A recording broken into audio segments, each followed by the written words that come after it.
அன்பார்ந்த நேயர்களுக்கு வணக்கம். நான் உங்கள் மதுசூதனன் கலைச்செல்வன். தினமொரு கதை நிகழ்ச்சியில் இன்று உங்களை சந்திப்பதில் மகிழ்ச்சி கொள்ளுகிறேன்.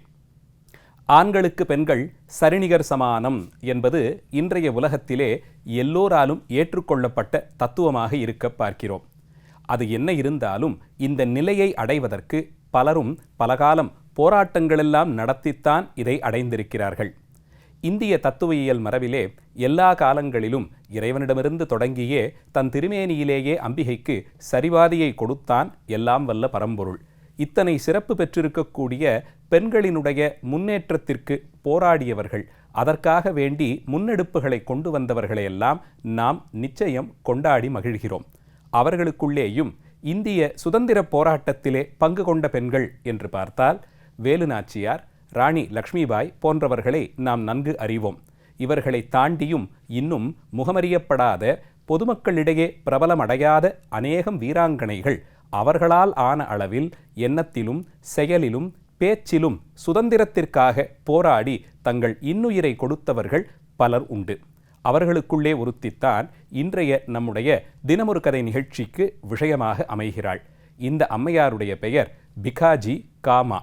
இந்த அம்மையாரினுடைய சிறப்பு, இவள் பிறப்பாலே ஒரு பார்சி இனத்தை சேர்ந்தவர்கள். இந்தியாவிலே சுதந்திரத்திற்கு முன்பாக சில நூற்றாண்டுகளாகவே மிகவும் பிரபலமாக, அதிலும் குறிப்பாக மும்பை நகரத்திலே பலரும் பல்வேறு தொழில் முனைபவர்களாக இருந்து வந்திருப்பதை பார்க்கிறோம். அப்படிப்பட்ட பிரபலமான ஒரு குடும்பத்திலே தந்தையார் சட்டப்படிப்பு படித்து தங்கள் குலத்தொழிலாக வணிகத்தை ஏற்றுக்கொண்டிருந்த சோர்மாஜி பட்டேல் என்பவர். அவருக்கும் ஜெய்ஜிபாய் அம்மையாருக்கும் மகளாக பிறந்தவள்தான் பிகாஜி என்று அழைக்கப்படும் இந்த அம்மையார்.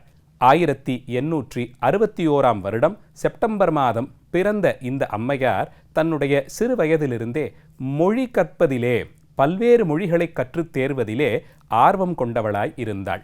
இந்த அம்மையாரினுடைய சிறப்பு, இவள் பள்ளி கல்வியை படிக்கும் காலத்திலேயே பல்வேறு மொழிகளை கற்றுத் தேர்ந்து அதிலே பேசவும் எழுதவும் வல்லமை கொண்டிருந்தாள் என்றுதான் இவளுடைய பள்ளி காலத்தை நினைவு கூற முடிகிறது.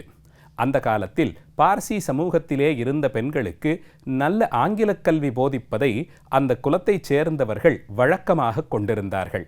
அந்த விதியின்படி அலெக்சாண்ட்ரியா பெண்கள் ஆங்கில பள்ளியிலே பயின்று இந்த அம்மையார் தன்னுடைய கல்வி கேள்விகளில் சிறந்து விளங்கினார்.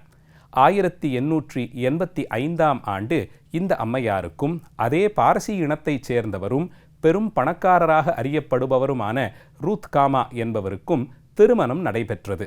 இவர்களுடைய திருமண வாழ்க்கையை பற்றி அத்தனை தூரத்திற்கு நமக்கு ஆவணங்கள் கிடைக்கவில்லை. ஆனால் பெரும்பான்மையான ஆராய்ச்சியாளர்கள் அம்மையாருக்கும் அவர் கணவருக்கும் இருந்த உறவு அத்தனை இனிமையானதாக இருக்கவில்லை என்று யூகிக்கிறார்கள். அப்படி யூகிப்பதற்கு என்ன காரணம் என்று கேட்டால், அம்மையார் திருமணமான சில ஆண்டுகளிலேயே இல்லற வாழ்க்கை என்பதை தனக்கு முதன்மை விஷயமாக கொள்ளாமல் பொதுமக்களுக்கு சேவை செய்வதை, தொண்டாற்றுவதை தனக்கு விருப்பமான செயலாக கொண்டிருந்தாள். பல்வேறு அறச்செயல்களிலே ஈடுபட்டாள். அந்த காலத்திலே மும்பை மாநகரத்தில் இருந்த ஏழை எளிய மக்கள் வசிக்கக்கூடிய பகுதிகளுக்கு சென்று அவர்களுடைய நிலையை கண்டறிந்து அவர்களுக்கான தேவைகளை தன்னால் இயன்ற அளவு செய்து கொடுப்பதை வழக்கமாக கொண்டிருந்தாள் இந்த அம்மையார். பெரும் பணக்காரர்களாக இருந்தாலும் கூட ஏழை எளியவர்களோடு தங்கள் செல்வ வளத்தை பகிர்ந்து கொண்டு அவர்களுக்கு தேவையானவற்றை செய்யவும் மனம் வேண்டுமல்லவா? அப்படி இறைவனுக்கு செய்யும் தொண்டு போலே அவனால் படைக்கப்பட்ட உயிர்களுக்கு இருக்கக்கூடிய அடிப்படை குறைகளையெல்லாம் பார்த்து அவற்றை நிவர்த்தி செய்வதை வழக்கமாக கொண்டிருந்தாள் இந்த அம்மையார். இது இப்படி இருந்து வர 19ஆம் நூற்றாண்டின் இறுதி, 20ஆம் நூற்றாண்டினுடைய தொடக்கத்தில் இந்தியாவில் பல்வேறு இடங்களிலே பஞ்சம் ஏற்பட்டது. அப்படி மும்பை மாநகரமும் 1890களிலே ஏற்பட்ட பஞ்சம் தலைவிரித்தாடி அந்த பகுதிகளில் இருந்த மக்கள் அநேகம் பேர்கள் பசிக்கும் பட்டினிக்கும் தாழ முடியாதபடி கொத்து கொத்தாய் இறந்து போனார்கள். அதைத் தொடர்ந்து மக்களை கொத்து கொத்தாய் கொல்லக்கூடிய பிளேக் நோய், இதால் மும்பை மாநகரம் பெரும் இடர்பாடுகளுக்கு ஆளானது. இந்த நிலையில்தான் அம்மையார் இப்படி துன்பப்படுபவர்களை பார்த்து உடனடியாக அவர்களுக்கு ஏதாவது உதவி செய்ய வேண்டும் என்று துடிப்பவள் பஞ்சத்தால் அடிபட்ட மக்கள், அவர்களை தொடர்ந்து வந்த பிளேக் நோயால் பாதிக்கப்பட்டவர்கள், அவர்களுக்கான உதவிகளை நேரில் போய் நின்று தானே செய்து வந்தாள். பல நாட்கள் தொடர்ந்து இந்த அம்மையார் அவர்களோடே கலந்து பழகியதால் அம்மையாருக்கும் பிளேக் நோய் வந்தது. அந்த நிலையில் இந்தியாவிலே அந்த காலத்தில் பிளேக் நோய்க்கு மருத்துவம் பார்ப்பதற்கு அத்தனை தூரத்திற்கு வசதிகள் இருக்கவில்லை. ஆனால் அம்மையார் நல்ல செல்வ வளம் இருந்ததாலே இந்தியாவிலிருந்து பிரிட்டனுக்கு லண்டன் நகரத்திற்கு சென்றாள். அங்கே சென்று வைத்தியம் பார்த்து கொள்ளலாம் என்று சென்றவள் அங்கே இருந்த இந்தியர்களோடு கலந்து பரிமாறுவதற்கு ஒரு வாய்ப்பு ஏற்பட்டது. நோய் நீங்கி லண்டன் நகரத்தில் சில காலம் தங்கியிருந்த போதுதான் அம்மையாருக்கு ஷியாம் கிருஷ்ணவர்மா என்னும் இந்தியரோடு ஒரு தொடர்பு ஏற்பட்டது. அவரோ லண்டன் நகரத்திலே வசித்து கொண்டு இந்திய சுதந்திரத்திற்காக பேசியும் எழுதியும் பரப்புரைகளை மேற்கொண்டிருந்தவர். அவருடைய சொல்லாலும் செயற்பாடுகளாலும் ஈர்க்கப்பட்ட அம்மையார் தானும் இந்திய சுதந்திரத்தின் முக்கியத்துவத்தை அறிந்து கொண்டு சுதந்திர இந்திய கனவை காணத் தொடங்கினாள். அதன் விளைவாக அம்மையார் தானே முன்னின்று பரப்புரைகளை எழுதுவதும் பேசுவதுமாய் கற்ற கல்வி மக்களுக்கு பயன் தந்தால்தானே அது முழுமை பெறுகிறது. அதனால் சுதந்திர வேட்கை தனக்கு மட்டும் வந்தால் போதாது, அது எல்லோரையும் சென்றடைய வேண்டும் என்ற எண்ணத்தில் சுதந்திரம் குறித்தும் இந்தியாவினுடைய நிலைமை குறித்தும் ஆங்கிலேய ஏகாதிபத்தியத்தை எதிர்த்தும் பல்வேறு எழுத்து பேச்சு இயக்கங்களை தொடங்கினாள். உதாரணத்திற்கு சொல்ல வேண்டுமென்றால், இங்கே வந்தே மாதரம் என்ற பெயரில் வந்த பல்வேறு நாளிதழ்களுக்கு ஆங்கிலேய அரசு தடை விதித்த போது, வந்தே மாதரம் என்ற சொல்தானே உனக்கு பிரச்சனையாக இருக்கிறது, அதை வந்தே மாதரம் என்று இந்திய மொழிகள் பலவற்றிலும் வகரத்தை பகரத்தால் மாற்றி எழுதக்கூடிய மரபு உண்டு. அதனால் வந்தே மாதரம் என்று இருந்த அந்த பெயரை நீக்கி வந்தே மாதரம் என்று நாளிதழ் நடத்தி வந்தாள் இந்த அம்மையார். இவளுடைய பேச்சும் எழுத்தும் சாமானிய மக்களை சென்றடைய இவளாலே மூட்டப்பட்ட சுதந்திர தீ ஆங்கிலேயர்களுக்கு அச்சத்தை மூட்டியது. அதனால் அங்கிருந்து அம்மையார் பல்வேறு இடர்பாடுகளுக்கு ஆளானவள் லண்டன் நகரத்தை விட்டு நீங்கி ஐரோப்பா தேசத்திலே பாரிஸ் நகரத்திற்கு சென்றாள். பாரிஸ் நகரம் அந்த காலத்திலேயே பெருமளவில் மக்களுக்கிடையே ஒரு அன்பு கலந்து பல்வேறு நாடுகளை சேர்ந்தவர்களும் அங்கே வந்து சேர்ந்து இருப்பதற்கு தகுதியானதாய் இருந்தது. அந்த நகரத்தில் இருந்த காலத்தில்தான் அம்மையார் சுதந்திர இந்தியாவிற்கு தனியே கொடியொன்று வேண்டும் என்ற எண்ணத்திலே இந்தியாவில் இருக்கக்கூடிய சமயங்கள், அந்த சமய சின்னங்கள் எல்லாவற்றையும் ஒன்று திரட்டி இந்திய கொடி ஒன்றை அம்மையாரே வண்ணம் தீட்டி உருவாக்கினார். அப்படி அவர் வடிவமைத்த அந்த கொடியிலும் 3 நிறங்கள் ஒன்றன் கீழ் ஒன்றாக இருக்கும். செவ்வகமான அந்த கொடியின் மேலே பச்சை நிறமும், நடுவிலே பொன்மஞ்சள் நிறமும், அதற்கு கீழே நல்ல சிவப்பு நிறமும் இருக்கும். பச்சை நிறம் இங்கே இருந்த இஸ்லாமிய மக்களினுடைய வெளிப்பாடாகவும், நடுவில் இருந்த பொன்மஞ்சள் நிறம் இங்கே இருந்த பெரும்பான்மை இந்து சமயத்தை சேர்ந்தவர்களினுடைய குறியீடாகவும், அதற்கு கீழே இருந்த நல்ல சிவப்பு நிறம் பௌத்த சமயத்தை குறிப்பதாகவும் கொண்டு அந்த சிவப்பு நிற பட்டையிலே ஒரு பக்கம் சந்திரப்பிரபையும் மற்றொரு பக்கம் சூரியனையும் தீட்டியிருந்தாள்.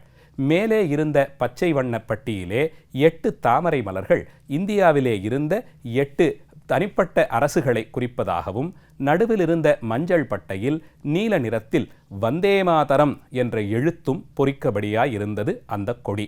இதை ஸ்டுட்கட் நகரத்திலே இந்த அம்மையார் அப்போது நடந்த மாநாட்டில் ஏற்றி உயர தூக்கி பிடித்து என் தேசத்தின் கொடி இதுதான் என்று அதை தான் வர்ணனம் செய்ததை பிரகடனப்படுத்தி இந்திய தேசத்திற்கு ஒரு கொடியையே தான் வடிவமைத்து கொடுத்தாள்.